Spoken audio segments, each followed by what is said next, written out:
Et le racisme ne se résume pas non plus en fait à des insultes ou des actions qui pourraient être ultra violentes et qui seraient réservées justement juste à des personnes d'extrême droite. Cette semaine, on parle de racisme, un sujet tabou et sensible, et pourtant indispensable à connaître pour mieux évaluer le pourquoi on n'a pas réussi à se construire sainement, pourquoi on n'a pas eu l'estime de soi, et pourquoi nos parents n'avaient pas forcément les outils et les ressources nécessaires pour nous aider à y faire face. On écoute Anne Cat, une activiste antipolitique engagée, née au Sri Lanka et adoptée par une famille française.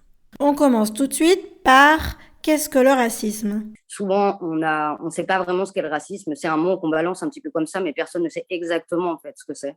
Mon analyse, c'est pas depuis un point de vue moral. En fait. C'est pas une question de personnes qui seraient gentilles ou de personnes qui seraient méchantes, et que du coup, seulement les personnes en fait qui seraient vues comme méchantes pourraient avoir des comportements racistes.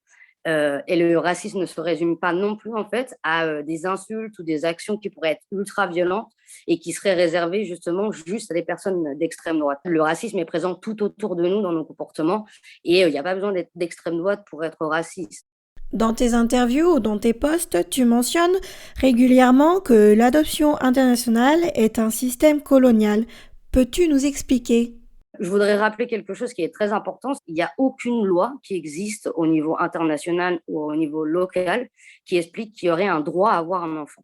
Ça, c'est un mythe qui a été complètement inventé. Pourquoi en fait je dis que le système de l'adoption internationale en fait est un système colonial? Parce qu'en fait, il repose sur un privilège. Il repose sur le privilège des blancs occidentaux en fait d'utiliser les pays du Sud comme réservoir à enfants. On est très très loin de l'idée du pauvre enfant en fait qui aurait à sauver. Et en fait, c'est aller tellement loin avec l'adoption internationale qu'il n'y a pas d'importance de savoir si nos familles ont été détruites. Il n'y a pas d'importance de savoir si on a été des enfants volés, si on vient en plus de conflits armés, que des ONG ou des entreprises en adoption ont profité, par exemple, des conflits armés qu'il y avait dans les pays pour voler des enfants, ou profitaient aussi de la pauvreté. Peu importe, en fait, il faut remplir le désir blanc en maternité. Peu importe, en fait, ce qui va se passer dans nos pays, peu importe si nous, on devient des objets de transaction, en fait, dans cet énorme marché international. En fait, ce ne sont que, en fait, des familles blanches occidentales qui partent, en fait, dans les pays du Sud pour adopter, en fait, des enfants du Sud. On ne va jamais voir l'exemple j'en sais rien, une famille éthiopienne, une famille sri-lankaise qui voudrait un enfant et qui viendrait en France ou qui viendrait en Angleterre pour chercher un enfant. C'est toujours, en fait, le Sud, les enfants du Sud qui vont, en fait, vers les pays du Nord. Quel est le lien entre le racisme et l'adoption et où ça a pu poser un problème, notamment en tant que personne adoptée à l'international ? L'assimilation en fait des personnes adoptées, que c'est une idée qui est quand même pas mal développée dans l'adoption, c'est qu'on devrait en fait s'assimiler à une famille blanche. Qu'est-ce qui se passe en fait quand on essaye de coller à un enfant en fait une identité blanche sur lui? C'est que petit à petit en fait, en grandissant, on va créer des problèmes d'identité. On va avoir des déconnexions profondes avec nos origines.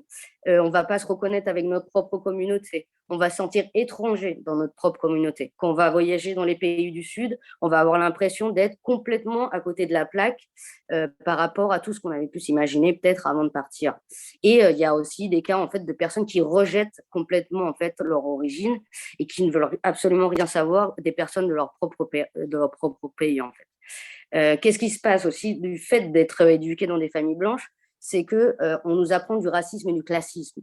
Donc du coup, petit à petit, on va intégrer en fait tous ces schémas qu'on nous aura appris et on va devenir en fait raciste nous-mêmes contre les autres personnes qui sont racisées, les autres personnes non blanches, d'où cette haine qui peut se créer chez certains adoptés pour leur propre communauté. Cette interview t'a aidé dans tes questionnements, elle t'a éclairé sur certaines interrogations. Alors je t'invite à y mettre la note de 5 étoiles sur ta plateforme de podcast préférée. Ça permettra de le faire découvrir par d'autres personnes, adoptées ou non, et qui auraient les mêmes interrogations que toi. Un grand merci d'avance et à très vite.